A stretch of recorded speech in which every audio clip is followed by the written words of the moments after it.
अस्सलाम वालेकुम, my name is doctor Khulood Imran. Is tea allowed during dieting? क्या वज़न कम करने वाले लोग चाय का इस्तेमाल कर सकते हैं? तो इसका जवाब है वो बिल्कुल कर सकते हैं, लेकिन इसमें समझने की ज़रूरत है कि वो किस तरह ले सकते हैं। इसमें मैं थोड़ा बताती चलूँगी कि जो पत्ती है उसके अंदर एक कंपाउंड है कैटेकिन, जो कि बहुत बेनिफिशियल है फ़ैट को बर्न करने के लिए और इवन के बॉडी के मेटाबॉलिज़्म को फ़ास्ट करने के लिए। जैसे कि मेंटली तौर पे लोग कहते हैं जी चाय पी के हम एक्टिव रहते हैं, ये इस कंपाउंड की वजह से है। उसके अलावा जो है जो मिल्क है वो तो जैसे कि हम सबको पता है कंप्लीट डाइट है, उसके अंदर प्रोटीन है, कैल्शियम है और एक कंपाउंड जिसका नाम है कैसिन। जो ये कंपाउंड है इसकी एंटीऑक्सीडेंट प्रॉपर्टीज़ हैं, यानी कि एंटी कैंसर प्रॉपर्टीज़ हैं। उसके अलावा मिल्क बहुत अच्छा है बोन्स की हेल्थ के लिए, टीथ की, हेयर की, ओवरऑल बॉडी की ग्रोथ के लिए मिल्क बहुत अच्छा है।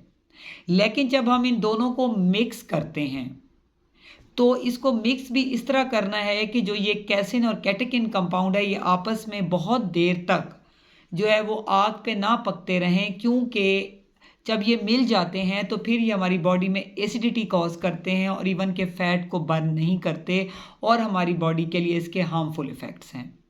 अब उसके लिए चाय बनाने का तरीका क्या है कि अगर आप दम किया हुआ कहवा लें और उसके अंदर दूध ऊपर से ऐड कर लें और चीनी बिल्कुल ना हो, तो आप इसको आसानी ले सकते हैं। तो ऐसे कप की कैलोरीज 13 कैलोरीज होती हैं। लेकिन अगर आप चाय और पत्ती को आपस में पकाते रहें बहुत देर तक तो ये दोनों कंपाउंड आपस में मिल भी जाते हैं, जिसकी वजह से उस कप की कैलोरीज बढ़ जाती हैं अप टू 43 कैलोरीज, अगर शुगर भी साथ है।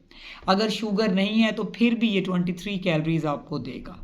तो ऑटोमेटिकली जहाँ पे आप एक कप ले रहे हैं और जो है वो उसके मुकाबले में आप ये समझें कि अगर सही कुक नहीं है तो फिर आपने 2 से 3 कप एट अ टाइम ले लिए हैं। इसलिए आपने ड्यूरिंग डाइटिंग लेस कैलोरीज लेनी है, जिससे आपकी हेल्थ भी अच्छी रहे। तो चाय जो है वो लाज़मी लेनी चाहिए, क्योंकि जो लोग लेते हैं उनको ये लगता है कि हमारा जो डे है वो इनकम्प्लीट है। ज़रूर यहाँ पे आपको बताऊंगी कि जो टी बैग्स वाली चाय है या वो लोग जो कि आर्टिफिशियल मिल्क लाइक एवरीडे और आर्टिफिशियल मिल्क यूज़ करते हैं, वो तो कम्प्लीटली तौर पे आपने नहीं लेना, क्योंकि वो फुल ऑफ फैट है और वो हार्मफुल है बॉडी के लिए। काउ मिल्क हो, गोट मिल्क हो, ये हेल्दी फॉर हेल्थ हैं और इनको बहुत देर तक आपने कुक नहीं करना पत्ती के साथ।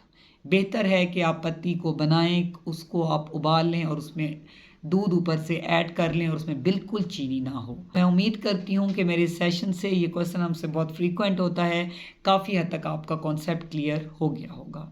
Stay safe, stay healthy. Thank you so much. अल्लाह हाफिज़।